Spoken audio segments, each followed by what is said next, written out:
Welcome to Clear English Pod. Speak English with confidence. Hello, everyone, and welcome back to this podcast. My name is Henry, and today we are going to talk about something that confuses so many English learners, something that even advanced learners struggle with for years. You study grammar carefully. You learn thousands of words. You can write a perfect, correct sentence on paper. But when you speak out loud, something still feels wrong. Your English is technically correct, but it doesn't sound natural. Let me ask you a simple question. Has people ever told you, your English is very good, but it sounds a little strange? Do you sometimes feel like your sentences are too formal, too stiff, too much like a textbook, even though every word and every grammar rule is correct? Do you speak correctly, but somehow it still doesn't sound like a native speaker talking, more like someone reading from a page? If your answer is yes, please don't worry, and please don't feel discouraged, because you are far from alone in feeling this way. This is not a grammar problem. This is not even a vocabulary problem. This is something completely different, something almost nobody teaches you in a classroom or a textbook. Today, I am going to share the real secret to sounding natural in English, a secret that has nothing to do with memorizing more rules or more difficult words. By the end of this episode, you will understand why correct English is not the same thing as natural English, what actually creates that natural native sound, and a simple daily method you can use to train your own voice to sound smoother, more relaxed, and much more like a real native speaker. Let's begin this journey together. Before we reveal the secret, let's talk about the biggest mistake learners make when they try to sound more natural. Many learners think, I need to learn more advanced grammar. I need to learn more difficult, impressive words. So they study complicated tenses that native speakers barely use. They memorize long, impressive vocabulary lists full of rare words. They try to build long, complex, academic-sounding sentences, hoping this will finally make them sound fluent. But here is something surprising, something that shocks a lot of learners the first time they hear it. Native speakers in everyday, relaxed conversation don't use complicated grammar or fancy vocabulary at all. They use very simple, common words. They use short, easy sentences. So what actually makes them sound natural if it isn't complexity? It is something else entirely, something much simpler and much more overlooked. Think about it like this. Imagine two musicians playing the exact same song, note for note. One plays every single note perfectly correct, but the rhythm feels stiff, mechanical, almost robotic, like a machine reading sheet music. The other musician plays with the correct rhythm, a natural flow, small pauses in exactly the right places, gentle changes in speed and volume. Even if this second musician makes a tiny mistake here or there, it still sounds beautiful and alive because the rhythm carries real feeling. Spoken English works exactly like music in this way. Grammar gives you the correct notes, the correct words in the correct order, but rhythm, flow, and natural sound give you the actual music, the thing that makes language feel alive instead of mechanical. And this is exactly the part that most learners never practice because no one ever taught them that it existed. So here is the real secret, the one sentence you should remember from this entire episode. Natural English is not about correct grammar. Natural English is about natural rhythm. Let's talk about what actually creates this rhythm, because there are three simple ingredients, and once you understand them clearly, you will start hearing them absolutely everywhere, in movies, in podcasts, in everyday conversations. The first ingredient is contractions. Native speakers almost never say, I am going to the store. In relaxed, natural speech, they say, I'm going to go to the store. They don't usually say, I do not know. They say, I don't know. They don't say, she is not here right now. They say, she's not here right now. Contractions are not lazy English, and they are not incorrect English. They are natural English, the everyday form that real people actually use. If you always use the full, formal version of every phrase, your English will always sound like a textbook being read aloud, even if every single word is grammatically perfect. The second ingredient is linking sounds. Native speakers connect words together smoothly, almost like the words melt into one another instead of standing separately. Turn it off doesn't sound like four separate individual words when spoken quickly. It sounds much closer to turn it off, almost like one single long word. What are you doing very often sounds like what are you doing in casual, fast conversation. This linking is not a mistake, and it is not bad or sloppy pronunciation. This is simply how natural spoken English actually works, in real time, in real conversations, all around the world, every single day. The third ingredient is stress and rhythm.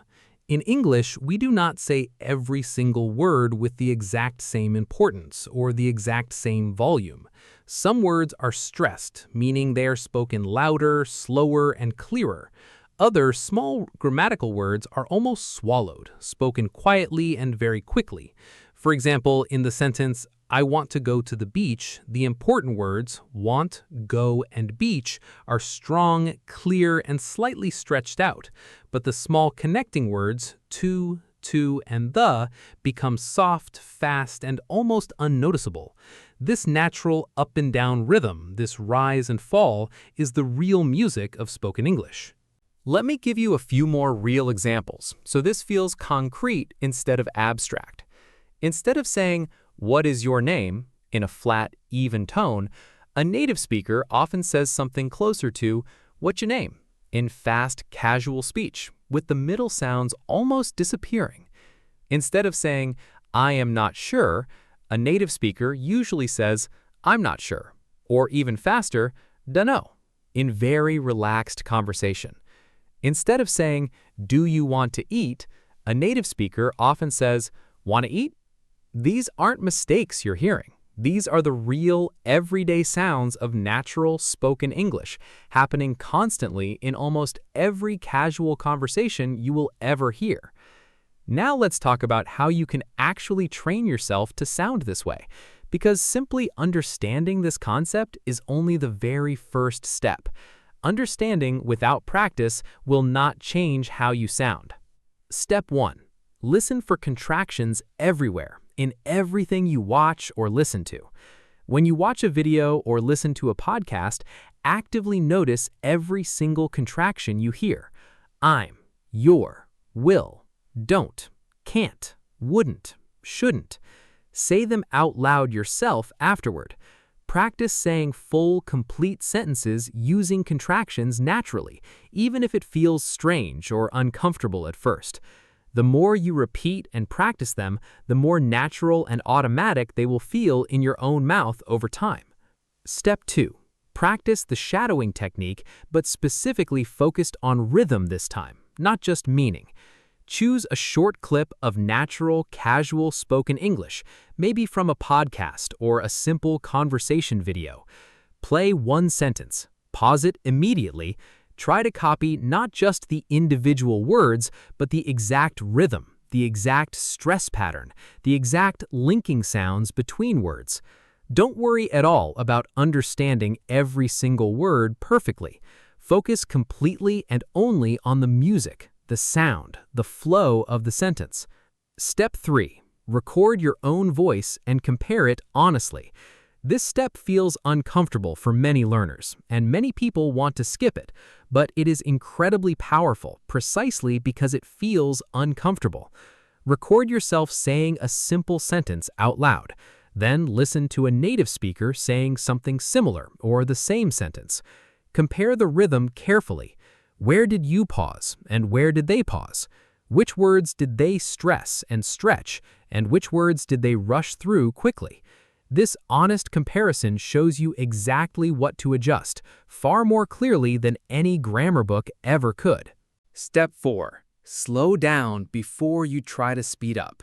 Many learners try to speak fast immediately, believing that speaking fast automatically equals sounding natural. But this thinking is actually backwards. First, practice the correct rhythm slowly, clearly and deliberately. Once that correct rhythm feels comfortable and automatic in your mouth, your natural speaking speed will develop on its own without you needing to force it artificially. If you practice these 4 steps regularly, even just 15 or 20 minutes a day, you will start to notice something that feels almost magical happening to your English. Your speech will begin to flow smoothly instead of feeling stiff and mechanical. People around you will start telling you, unprompted, that you sound more natural, more relaxed, more like yourself, and less like you are translating in your head. Now, let's talk about why so many learners give up on this practice before it ever truly works, and how you personally can avoid making the exact same mistake. The first reason learners quit is simple impatience. Many learners expect to sound completely natural after just a few days of casual practice. But rhythm and natural sound genuinely take longer to develop than memorizing grammar rules, because you are physically training your mouth muscles and your ears, not just your memory and your brain. This kind of physical, auditory training realistically needs weeks and often months of small, consistent daily practice before real change becomes noticeable. The second reason is a fear of sounding too casual or somehow disrespectful. Some learners feel genuinely embarrassed using contractions or linking sounds because somewhere along the way they were taught that formal, complete English is more correct, more polite, or more professional. But natural spoken English is not disrespectful in any way. It is simply how real conversations actually happen in every native English-speaking country, in every situation, from relaxed, casual chats between friends to serious, professional business meetings. The third reason is comparing yourself to an unrealistic, impossible standard. Some learners want to sound exactly like one specific actor, one specific YouTuber, or one very particular regional accent, immediately and perfectly. But sounding natural does not mean sounding identical to one single person. Natural simply means relaxed, smooth, and comfortable, expressed in your own individual voice, with your own accent still present. You do not need to completely erase your accent to sound genuinely natural and fluent. So please remember this important idea. Small, consistent daily practice beats perfectionism every single time, in every single area of language learning. And remember also that even native speakers sound slightly different from each other, depending on where they grew up, who raised them, and which country or city shaped their voice. There is no single perfect version of natural that every native speaker matches exactly. Natural simply means unforced, relaxed, and easy to listen to.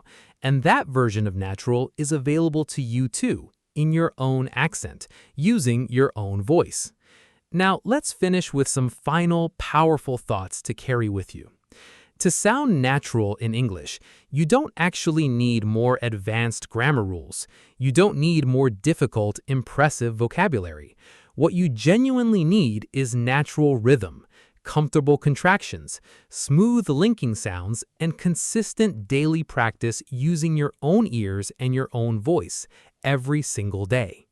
Remember this simple sentence because it truly captures everything from today's entire episode. Correct English is about the words. Natural English is about the music. So today, right now, make a small promise to yourself. Choose one short audio clip, just one, and practice its rhythm carefully, even just for a few focused minutes. Don't worry at all about being perfect immediately. Focus only on the flow, the smooth connection between words, and the natural rise and fall of your own voice as you speak.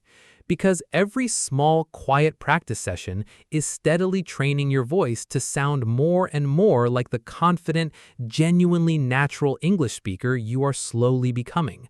One small session, one small sentence, one small day at a time. I believe in you, and you should absolutely believe in yourself too, even on the days when your progress feels slow. Thank you so much for listening to this episode. This is Henry, and I will see you again very soon in the next podcast episode.